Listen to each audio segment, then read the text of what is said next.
Good morning, everyone. So today what we're going to do is continue the lecture. I apologize. I didn't even realize this. I started lecturing in the other class. And at like 8 in the morning, we're talking about like sexual victimization in prison. So sorry. Now we're doing that at 9. I don't make the schedule. Sorry. So trigger warning, we will be talking about that. Okay, so do we have any questions before we begin? Questions? No questions? Okay, I'm going to pull up the lecture.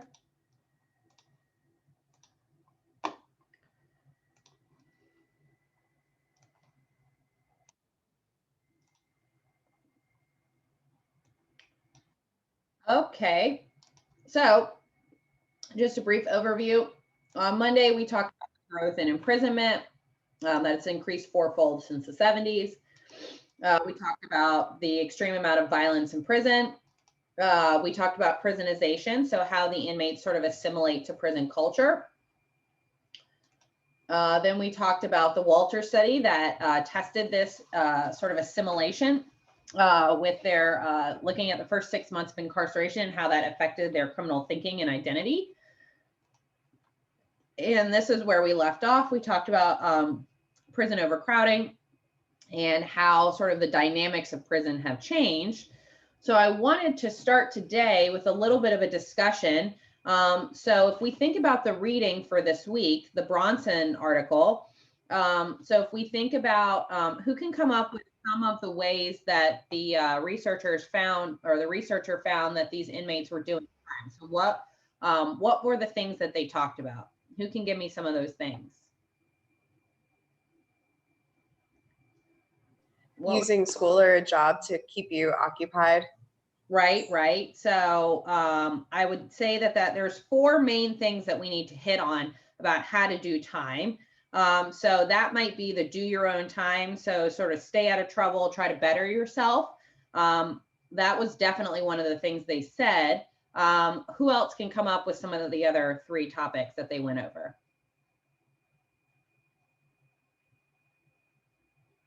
One was like making friends, getting to know people in there. Right. That's kind of the, yeah. So get to know the other inmates. So this was something that I found really interesting and a little bit contradictory to some of the other things that they said. So sort of like what Ashley was saying before. So like do your own time, but then in the next sentence they said, but also get to know the other inmates. So I think what they're meaning here, and this is based on what I read from the article and my own experiences interviewing inmates, they want you to get to know the other inmates in the sense of who you should choose to hang out with and who you need to avoid. So by getting to know the other inmates, you learn which ones are the troublemakers. And there was a great quote that I'll read to you. They said that there are certain inmates to try to avoid the troublemakers, those who attract attention of the staff, and to probably avoid the gang members as well, because they don't want that guilt by association. And they said, avoid someone that's always looking to draw attention to themselves. Those types of guys you want to avoid altogether because they're always drawing attention to themselves. You know, if the staff looking at them, they looking at you too.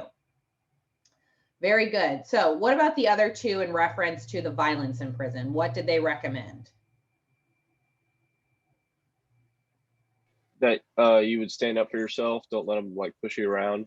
Exactly. Stand up for yourself, especially if it's a young guy. I loved this part. They said it's worth it to go in the hole if they fight one. If you fight once or twice, the word gets out that they're easier pickings.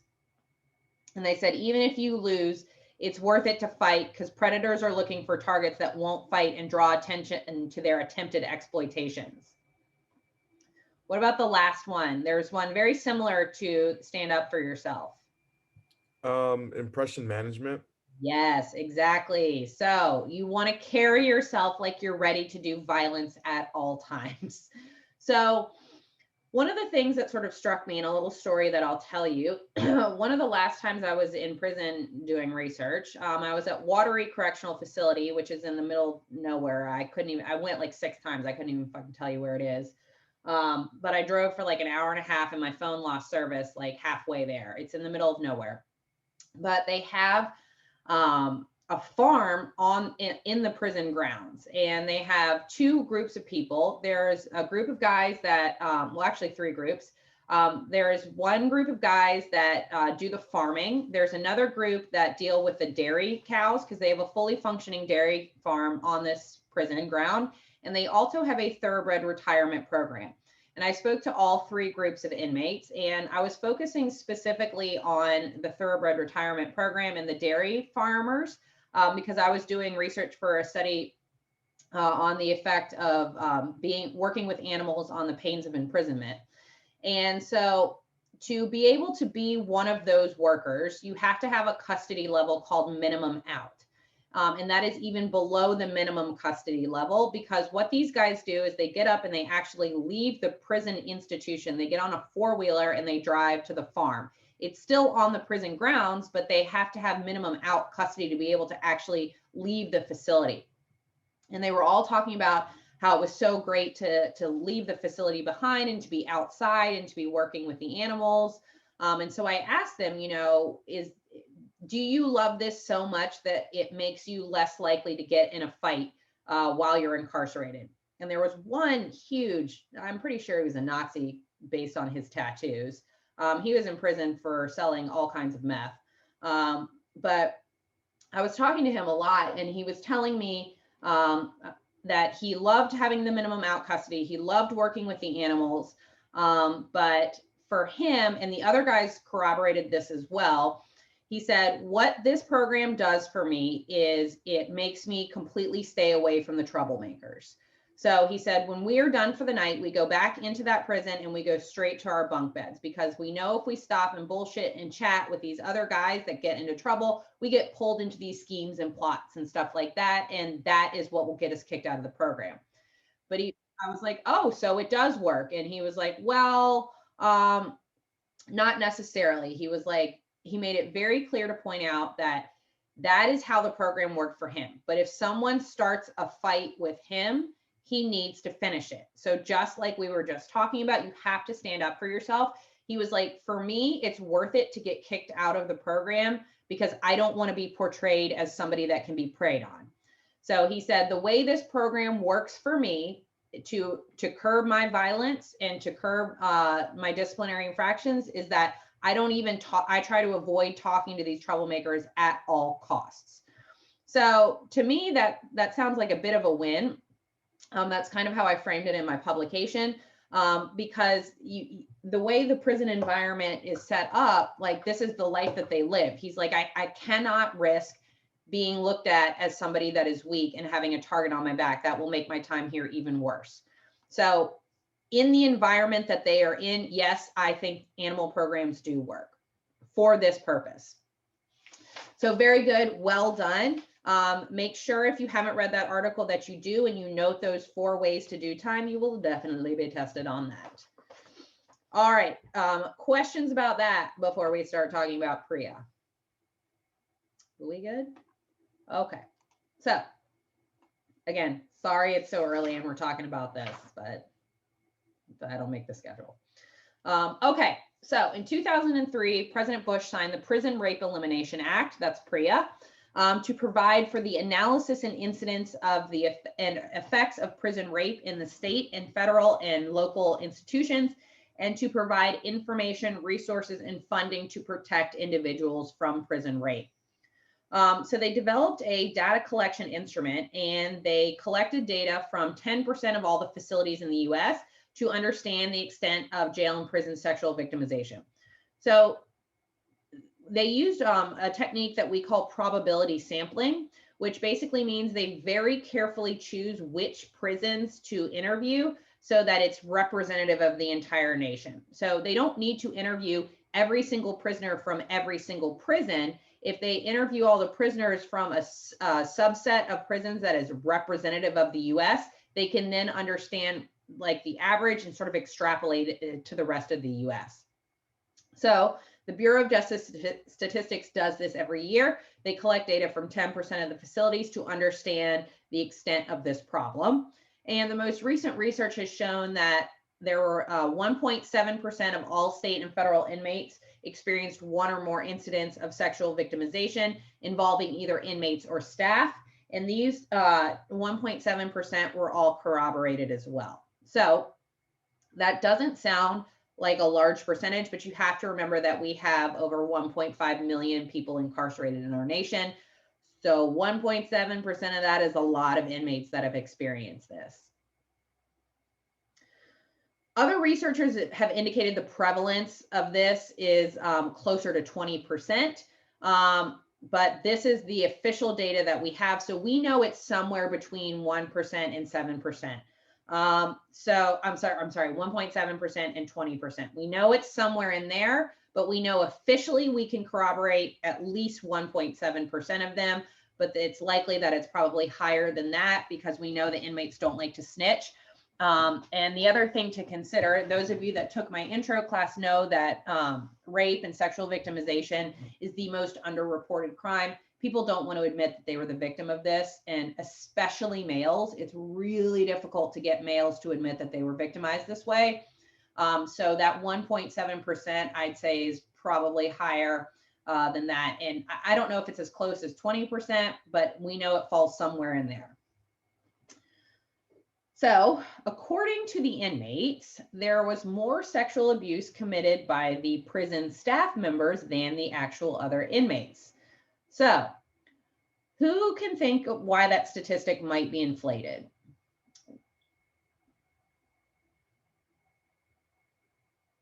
Sam? They might not want to snitch, but probably the corrections officer, the people can tell, oh, something like this guy was assaulted in some way. And so the easiest out is just say, hey, it was your own people, rather than say, hey, it was Bob, the other inmate. Yeah, perfect. That's definitely one reason why that might be an artificial inflation. They don't want to snitch. What else? Who can think of another one? Maybe they have a problem with one of the guards or people, so they blame them for something like that. Yeah, that's great, Jacob. Yeah, definitely trying to get a staff member in trouble. There's one other big one. Is there such a thing as consent between staff and inmates in an institution? No. So even if it is like a Romeo and Juliet situation and it was consensual, PREA is going to count that as a rape. So even if a staff member and an inmate enter into this torrid love affair and it's 100% consensual, if the institution finds out about it, it's getting reported to PREA and that's being counted as a rape, because there is no such thing as consent between somebody that is in charge of you, like completely like a correctional officer, and an inmate. So, so we know it's somewhere between 1.7 and 20%. So regardless of whether these assaults are seen as relatively infrequent or closer to an epidemic, they definitely need to stop. And every time I've taught this lecture, I have a student that wants to know why we care, why we try to stop this. And I'm just going to go ahead and explain why that is. First of all, this is the US, and if our government is going to incarcerate somebody, we don't want this happening. But even moving beyond that, if you are being victimized in a prison, they're probably not using a condom, and we already know that diseases are higher in an institution than they are in the general public. 90% of people that are incarcerated are coming home. So if we let this go unfettered in an institution and they're just spreading diseases around, those diseases are coming right back out. So we've got that issue. The other thing that you have to consider is the toll that this takes on a victim. So this leads to all kinds of mental illnesses. It leads to self-harm, suicide, psychosomatic illnesses, depression. So this makes their experience even worse. And we already know that they have trouble adjusting when they get home. If we add sexual assault victimization on top of it, it's going to make it even harder for them to adjust when they get released. Already 60% of them that get released are being sent back. We want to keep that number from getting any higher, right? So there's a lot of reasons why we would want this to stop, right? So